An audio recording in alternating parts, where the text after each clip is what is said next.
Ξυπόλυτο στα όρη του Δαλάη Λάμα πήγα, 5 χρονάκια με καράφλα στο Θιβέτ.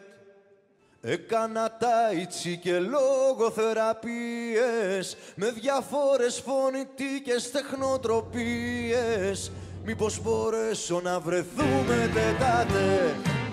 Άνετα μιλάω τώρα και σε μπαγκαλιάρους, σε κατσαβίδια και σε λογισμικά. Τέλειωσα την τεχνική της κόμπρας με ένα χέρι και μάθα να κόβω με τα μάτια το κύμα.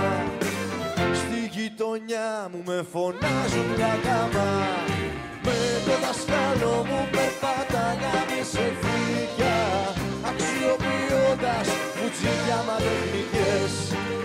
Κάλουσε πνεύματα μόνο με πινελίκια και με περούκες είχε πάντα αιμονές.